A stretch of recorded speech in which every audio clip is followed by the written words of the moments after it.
न्याय विभागाचा निधी वळवल्यावरून नाराजी व्यक्त होतीये। संजय शिरसाटांनी मुख्यमंत्री फडणवीसांना पत्र लिहिलंय। निधी कपातीबाबत अर्थ खात्याने तक्रार नोंदवली आहे। सामाजिक अर्थ खातं मनमानी करत असल्याचा आरोप होतोय, तर आवश्यकता नसेल तर सामाजिक न्याय खातं बंद करा असा इशारा संजय शिरसाटांनी दिला।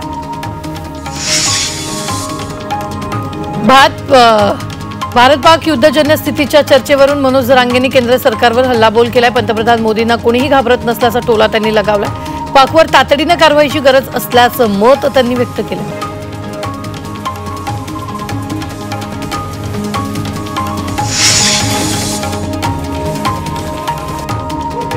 मुख्यमंत्री देवेंद्र फडणवीस दिल्ली दौऱ्यावर आहेत। दिल्ली दौऱ्यात फडणवीसांच्या महत्त्वाच्या बैठका पार पडलेल्या आहेत। राज्यातील रखडलेल्या प्रकल्पांबाबत बैठक झाल्याची माहिती मिळते, तर पहलगाम हल्ल्याच्या पार्श्वभूमीवर दिल्लीत केंद्रीय नेत्यांसोबत चर्चा झाल्याचीही माहिती मिळते आणि फडणवीस मुंबईसाठी रवाना झालेले आहेत। भाजप अध्यक्ष जे.पी. नड्डा भाजप मुख्यालयात दाखल झालेत। नड्डांनी राष्ट्रीय सरचिटणीसांसोबत तातडीची बैठक बोलावली आहे। ही महत्त्वाच्या बैठकीचं कारण अद्याप समजू शकलेलं नाही। सदाभाऊ खोत यांची आमदारकी धोक्यात येण्याची शक्यता आहे। कांदा निर्यात बंदी विरोधात कोरोना काळातील खोत यांनी आंदोलन केलं होतं। आज दुपारी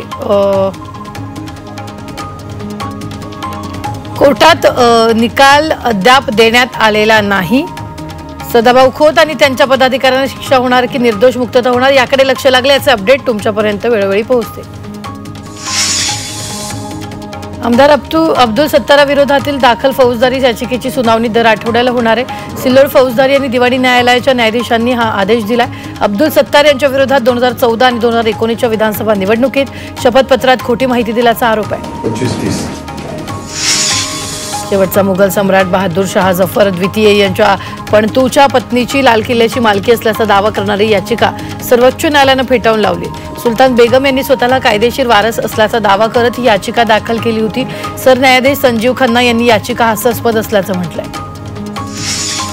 अक्षय शिंदे एन्काउंटर प्रकरणी राज्य सरकारला मोठा दिलासा मिळाला। या प्रकरणी नव्यानं एफआयआर दाखल करण्याची गरज नाही असं सुप्रीम कोर्टानं सुनावणी दरम्यान म्हटलंय। तक्रारदार अक्षय शिंदे कुटुंबियांनी स्वतः याचिका मागे घेतली, त्यामुळे त्यांना नोटीस जारी करण्याची आवश्यकता नाही असंही कोर्टानं नमूद केलं।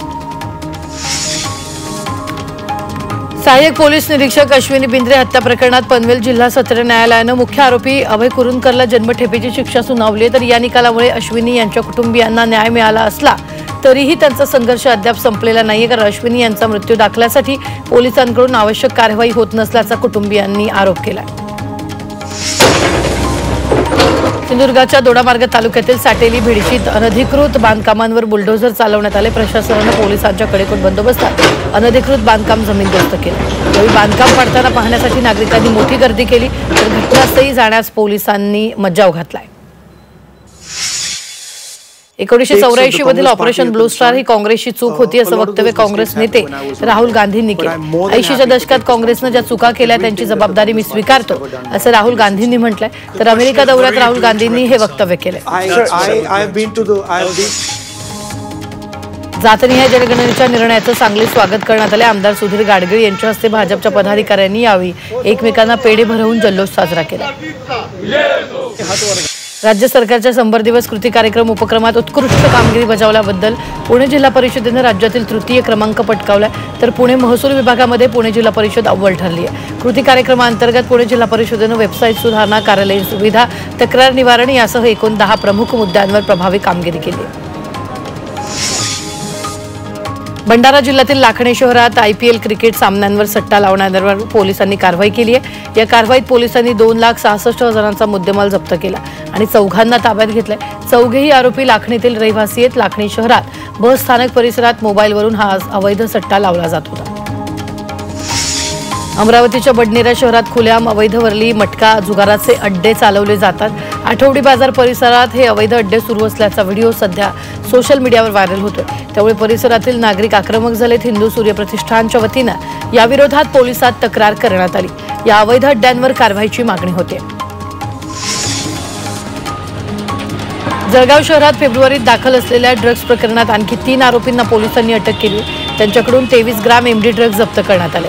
त्याची किंमत 2.5 लाख आहे। तर जळगावात एमडी ड्रग्ज विक्रीचं मोठं रॅकेट असून त्याचं मुंबई कनेक्शन असल्याचा संशय पोलिसांना आहे।